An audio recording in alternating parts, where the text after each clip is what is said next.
गृह मंत्री अमित शाह ने भारतीय जनता व निषाद पार्टी के प्रत्याशी ऋषि त्रिपाठी के समर्थन में नौतनवा में जनसभा को संबोधित किया। सबसे पहले उन्होंने कार्यकर्ताओं में जोश भरते हुए कहा कि मोदी जी वाराणसी में हैं, वहां तक नौतनवा वालों के जयकारों की आवाज जानी चाहिए कि ऋषि त्रिपाठी को जिताने के लिए निषाद पार्टी और भाजपा इकट्ठा हुए हैं। इस दौरान उन्होंने सपा, बसपा व कांग्रेस पर जमकर निशाना साधा। शाह ने कहा कि प्रदेश में हुए 4 चरणों में सपा बसपा का सपूरा साफ हो गया है। उत्तर प्रदेश में एक बार फिर योगी जी के नेतृत्व में भारतीय जनता पार्टी की सरकार बनने जा रही है। उन्होंने अखिलेश पर तंज कसते हुए कहा कि अखिलेश बाबू ने पूरे प्रदेश को बलात्कार, भ्रष्टाचार, गुंडागर्दी में नंबर 1 बनाया है। वहीं योगी सरकार ने प्रदेश को माफिया मुक्त, विकास मुक्त बनाया है। सपा और बसपा पर निशाना साधते हुए गृह मंत्री ने कहा कि बुआ भतीजे को सिर्फ एक जाति विशेष के लोग दिखाई देते हैं, जिसमें हम लोग शामिल नहीं हैं। शाह ने कहा भाजपा की सरकार और मोदी जी के नेतृत्व में पिछड़ों का भला हो जा सकता है। उन्होंने कहा कि होली, दिवाली पर गरीबों को फ्री सिलेंडर देने का काम करेगी। उन्होंने जनता से भाजपा गठबंधन प्रत्याशी ऋषि त्रिपाठी को वोट देकर नौतनवा का विधायक बनाने की अपील की। कल प्रधानमंत्री आ रहे हैं महाराजगंज, कितना असर पड़ेगा उनके आने से यहाँ पे चुनाव में? देखिए, प्रधानमंत्री जी जहाँ जाते हैं निश्चित तौर से अपना छाप छोड़ करके जाते हैं। तो देश के सबसे लोकप्रिय नेता में से एक नरेंद्र मोदी जी हैं और महाराजगंज अगर आ रहे हैं और जिस प्रकार का मैं देख रहा हूँ उत्साह जनता में भी और कार्यकर्ताओं में भी, निश्चित तौर से महाराजगंज की 5 सीट पे बल्कि पूर्वी उत्तर प्रदेश के सभी सीटों पे संदेश दिखाई जाएगा। उसको लेकर किस तरह की तैयारी किया गया है? भारतीय जनता पार्टी के कार्यकर्ता तो लगे ही, तो जो मुझे देखने में आया है कि आम जनता स्वयं तैयारी करके बैठी है और बार बार हम लोग से वाहन मांगी जा रही है। वाहन देने में हम लोग अक्षम हो गए, जितना वाहन बाजार में था सब ले लिया गया। फिर भी हम लोग प्रयास कर रहे हैं कि लोग अपने साधन वाहन से वहाँ पे पहुँचे। नौतनवा में गृह मंत्री जी आए हैं, क्या लगता है इस बार कुछ परिवर्तन होगा? देखिए, यहाँ की जनता जिस प्रकार से आज उमड़ी थी, जिस प्रकार से वो रिस्पांस कर रही थी, मैं भी राजनीति 30 साल से कर रहा हूँ, इस बार नौतनवा में परिवर्तन। मेरा भी हौसला बहुत बढ़ गया है और हमारे जो कार्यकर्ता हैं वो तो अभी से मान चुके हैं और जीत का जश्न भी मना रहे हैं। बस 3 तारीख को मतदान होना है। क्या लगता है इसके बाद में नौतनवा में कोई स्टार प्रचारक हो रहा है और 5 विधानसभा के लोग वहाँ पे एकत्रित होंगे और उनको संबोधित करेंगे। आने वाले जो इसके आज के बाद जो है आगामी जो प्रोग्राम है और कोई क्या प्रोग्राम है, क्या रणनीति? अब देखिए, रणनीति की जहाँ तक बात है, अब चुनाव 3 तारीख को मतदान है। अब हम अपने बूथ अध्यक्षों से बात कर रहे हैं, अधिक से अधिक मतदान कराने का हम लोगों का प्रयास है और कार्यकर्ताओं के हम संपर्क में हैं, सम्मानित जनता के संपर्क में हैं। चुनाव में अब शेष दिन ज़्यादा बचे नहीं हैं। कल 2 माननीय प्रधानमंत्री जी का कार्यक्रम है, तो आज उसकी तैयारी में हम लोग हैं और फिर 2 दिन बाद आप देख ही रहे हैं मतदान का समय आ जाएगा। सर, अंतिम क्वेश्चन है कि जो है अगर मान लीजिए विधायक बन के आप जीत के जाते हैं तो सबसे पहली प्राथमिकता क्या होगी विकास को लेकर? प्राथमिकता के बारे में मैं शुरू से बोलते आ रहा हूँ कि यहाँ पे जिस तरीके से आपने देखा होगा कि दोनों जनप्रतिनिधि रहे, विधायक और पूर्व विधायक, इन दोनों ने सिर्फ और सिर्फ अपना विकास किया है। आप घूम के देखेंगे जितनी भी इमारतें हैं, जितने भी प्राइवेट संस्था हैं, जितने स्कूल, कॉलेज, गैस एजेंसी, ये सब इन दोनों ने अपना निजी बनाने का कार्य किया है। कोई सरकारी बड़ा अस्पताल नहीं दिखता है, कोई बड़ा शैक्षणिक संस्थान नहीं दिखता है। तो हमारा ये प्रयास रहेगा कि जनता के हित के लिए पहले इन चीज़ों को हम आगे कर लेके आएंगे कि जिससे अभी ये मनमाना फीस वसूलते हैं। हमारे जो नौतनवा विधानसभा के युवा हैं, छात्र हैं, बच्चे हैं, अधिक फीस देना पड़ता है, जिससे वो पढ़ने से वंचित हो जाते हैं। प्राइवेट स्कूलों में अस्पताल जो हैं नहीं हैं अच्छे, उनको दूर दराज जाना पड़ता है। तो ऐसी बहुत सी ज़रूरतमंद की जो सुविधाएं, जो चीज़ें हैं जो लोगों के ज़रूरत में आती हैं, यही हमारी प्राथमिकता होगी। बहुत धन्यवाद। धन्यवाद से बोलिए भारत माता की, भारत माता की। मंच पर उपस्थित हमारे वरिष्ठ सांसद और भारत सरकार के वित्त राज्य मंत्री भाई पंकज चौधरी जी, भाजपा के जिला महामंत्री प्रदीप सिंह जी, निषाद पार्टी के महामंत्री डॉक्टर अनिल निषाद जी, पूर्व जिला अध्यक्ष श्री समीर त्रिपाठी जी, श्री राधेश्याम पांडे जी, श्री राधेश्याम सिंह जी और आज जिनको जिताने के लिए आया हूं, हमारे युवा प्रत्याशी आगे आओ ऋषि भाई ऋषि त्रिपाठी जी, ताली बजाओ सभी लोग ऋषि के लिए। भाइयों बहनों, बहुत कम समय बचा है, मगर कहते हैं ना, अकल वाले को इशारा काफी होता है। ज्यादा बोलने की जरूरत है क्या मित्रों? आज भगवान बुद्ध के नैनीहाल में आकर मैं अपने आप को धन्य समझता हूं। मित्रों, मैं ये भूमि को प्रणाम करता हूं। मां लहरा देवी के मंदिर को भी प्रणाम कर मेरी बात की शुरुआत करता हूं। महाराजगंज के निचलोल तहसील में आए हुए, नौतनवा तहसील में आए हुए प्राचीन शिव मंदिर को भी प्रणाम कर मैं मेरी बात की शुरुआत करना चाहता हूं। मित्रों, 1 घंटे बाद 5वें चरण का चुनाव समाप्त हो जाएगा। 4 चरण के चुनाव समाप्त हो चुके हैं। परिणाम जानना है क्या? 4 चरण में क्या हुआ है? जोर से बोलो, जानना है क्या? तो मेरी बात सुन लो। 4 चरण में सपा बसपा कांग्रेस सुपड़ा साथ, और 5वें 6वें 7वें चरण में 300 पार के साथ भारतीय जनता पार्टी की सरकार है। भाइयों बहनों, आज मैं यहां आया हूं तब आप सभी को कहने आया हूं। 2017 में 26 फरवरी को मैं महाराजगंज में आया था। आज 27 फरवरी, फिर से 5 साल के बाद आया हूं। तब मैंने कहा था कि एक बार पूर्ण बहुमत की भारतीय जनता पार्टी की सरकार बनाइए, उत्तर प्रदेश से माफियाओं को हम समाप्त करें।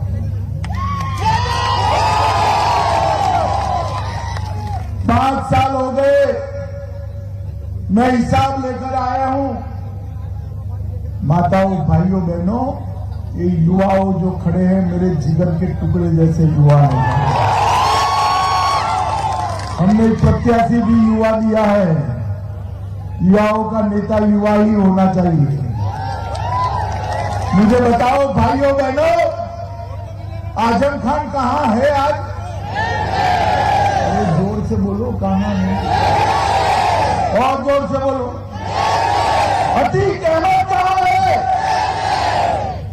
मुख्तार अंसारी कहां है? अब आपने नौतनवा में कमल नहीं खिलाया, 2 बज गए हैं। दूसरी को जिता दो, वो भी पहुंचेंगे। 5 साल के अंदर पूरे उत्तर प्रदेश से चुन कर माफियाओं को समाप्त करने का काम भारतीय जनता पार्टी की योगी सरकार ने किया।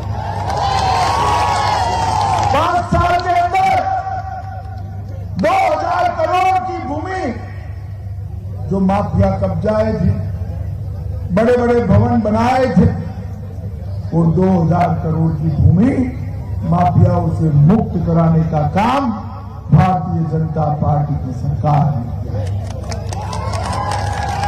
मित्रों, आज उत्तर प्रदेश दूध के उत्पादन में नंबर 1 है। कौन से नंबर में है?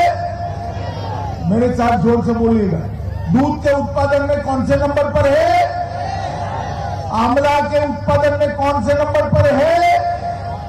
आलू के उत्पादन में भी नंबर 1 है। कौन से नंबर पर?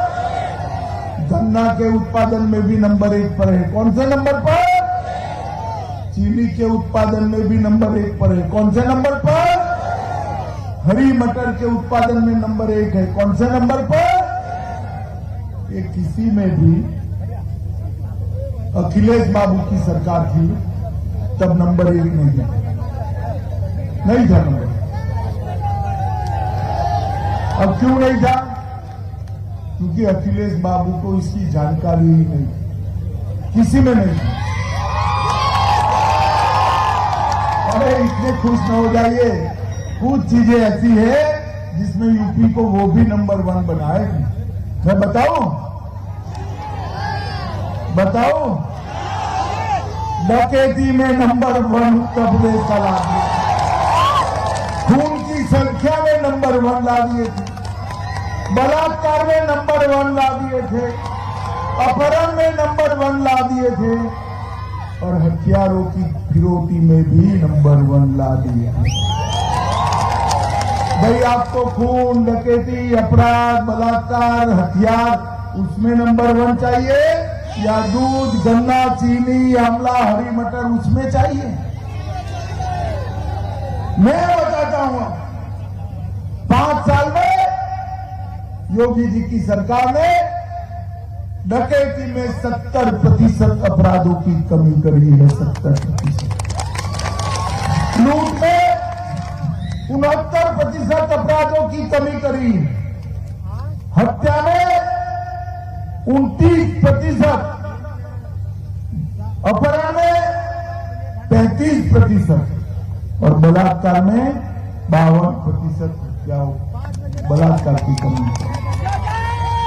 माताओं, भाइयों, बहनों, नौतनवा एक ऐसी विधानसभा है जहां अब भी कमल खिलाना बाकी है। एक मौका है? एक मौका है। ये भोजन बलि जो थारी है ना, इस पर बटन दबाते ही वोट कमल में ट्रांसफर हो जाएगा। अब आपको कमल को वोट देना है तो क्या करना पड़ेगा? जोर से बोलिए, क्या करना पड़ेगा भाई? भोजन भरी थाली पर जिसको जो पकवान पसंद हो उस पर उंगली दबा दीजिएगा। किसी को रोटी अच्छी लगेगी, किसी को दाल अच्छी लगेगी, किसी को चावल अच्छा लगेगा, बटन कहीं पर भी दबाओगे वोट कमल में मोदी जी के खाते में चला जाएगा। क्योंकि संजय निषाद जी और मोदी जी, संजय निषाद जी और नड्डा जी एक साथ मिलकर ये चुनाव लड़ रहे हैं। मित्रों, एक साथ मिलकर ये चुनाव लड़ रहे हैं। माताओं, भाइयों, बहनों, मैं आपको बताने आया, उत्तर प्रदेश के अंदर 15 करोड़ से ज्यादा गरीब भाइयों बहन हैं। मोदी जी ने 7.5 साल के अंदर 1,67,00,000 माताओं को गैस का सिलेंडर मुफ्त में देने का काम नरेंद्र मोदी जी ने किया। अब 1,67,00,000 माताओं को गैस का सिलेंडर मिल गया। आप कमल फूल की सरकार बना दो, ऋषि की भोजन भरी थाली पर थप्पा लगा दो। इसके एमएलए बनते ही होली और दिवाली में एक गैस का सिलेंडर और मुफ्त मिल जाएगा। हमने स्वच्छ भारत मिशन में 2,61,00,000 गरीबों के घर में शौचालय बनाने का काम किया। 2,61,00,000 गरीब माताओं, बहनों, बच्चियों को सम्मान के साथ जीने का अधिकार ये भारतीय जनता पार्टी की नरेंद्र मोदी सरकार ने दिया। 1,41,00,000 गरीबों के घर में 70 साल के बाद पहली बार बिजली पहुंचाने का काम भारतीय जनता पार्टी की योगी सरकार ने किया है। 42 लाख गरीबों को घर दिया है। 2,54,00,000 किसानों को प्रति साल 6,000 रुपया उनके बैंक अकाउंट में डायरेक्ट ट्रांसफर करने का काम करेंगे। अरे किसानों, ताली क्या बजाते हो? फिर से एक बार एक भोजन भरी थाली पर अपनी उंगली दबा दो। मैं आपको बताता हूं, 6,000 रुपया तो चालू ही रहेगा। 5 साल तक उत्तर प्रदेश में किसी भी किसान को बिजली का बिल नहीं भरना है। युवा कब के भारत माता की जय के नारे लगाते हैं। जितने भी युवा उच्च शिक्षा के लिए जाएंगे उनको एक स्मार्टफोन और एक लैपटॉप देने का काम ये भारतीय जनता पार्टी का है।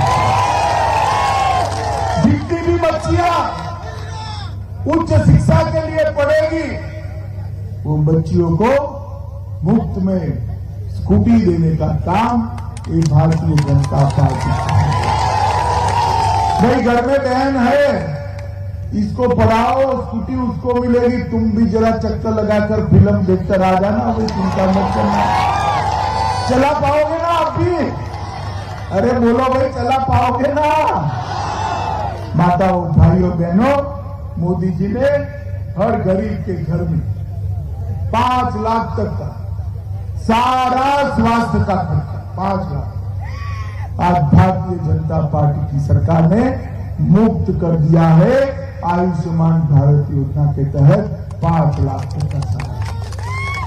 सपा बसपा कांग्रेस पार्टी ने जातिवाद का जहर खिलाने के अलावे, माफियाओं को बल देने के अलावे कुछ नहीं किया। मोदी जी ने देश को सुरक्षित किया। 10 साल तक इस सपा बसपा के समर्थन से कांग्रेस की सरकार चली। 10 साल तक चली या नहीं चली? सोनिया मनमोहन सिंह जी उसके प्रधानमंत्री थे। मनमोहन सिंह प्रधानमंत्री थे, सोनिया जी पीछे से चाबी दे देकर चलाती थी। और 10 साल तक पाकिस्तान से आलिया, मालिया, जमालिया घुस जाते थे और हमारे जवानों के सर काट कर ले जाते। मनमोहन सिंह उफ नहीं कर सकते, उफ, क्योंकि वो वोट बैंक से डरते होते हैं। आपने नरेंद्र मोदी जी को प्रधानमंत्री बनाया, पाकिस्तान के आतंकवादियों ने उरी और पुलवामा में हमला किया। वो भूल गए कि इस बार कांग्रेस की सरकार नहीं है, भाजपा सरकार है और प्रधानमंत्री नरेंद्र मोदी जी है। 27 फरवरी का ही दिन था, सर्जिकल स्ट्राइक और एयर स्ट्राइक कर पाकिस्तान के घर में घुसकर आतंकवादियों का खात्मा बुलाने का काम नरेंद्र दुनिया भर के अंदर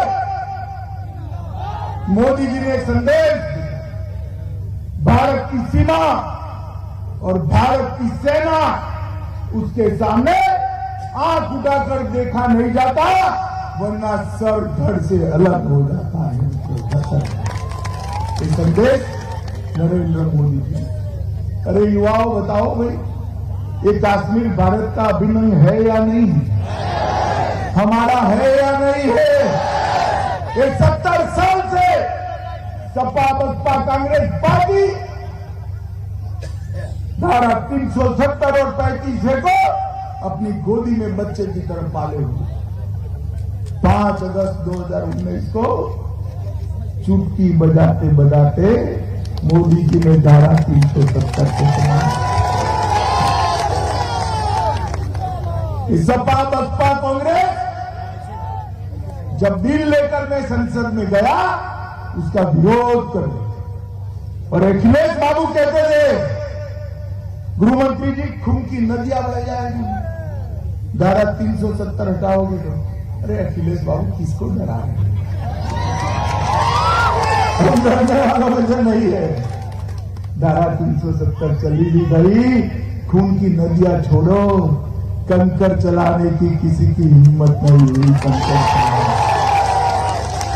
माताओं, भाइयों, बहनों, देश को सुरक्षित ये सपा बसपा नहीं कर सकते, कांग्रेस पार्टी नहीं कर सकती। देश को सुरक्षित केवल और केवल मोदी जी के नेतृत्व में भारतीय जनता पार्टी कर सकती। रूसी त्रिपाठी, भाजपा के सहयोगी दल निषाद राज पार्टी से खड़े हैं, भोजन भरी थाली उसका निशान लेकर खड़े हैं।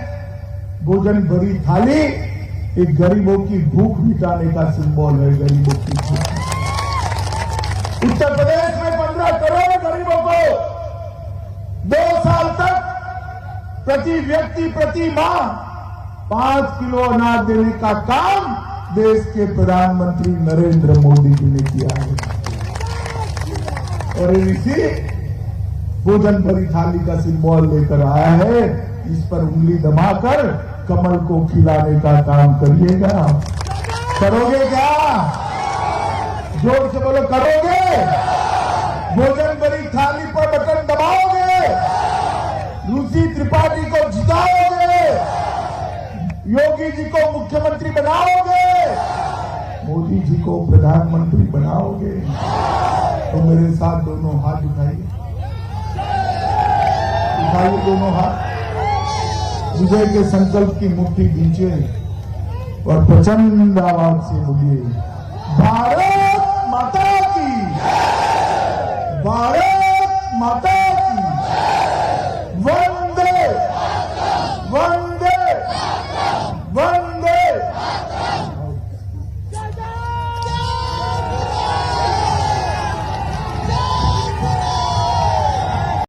आप देख रहे हैं DBS न्यूज।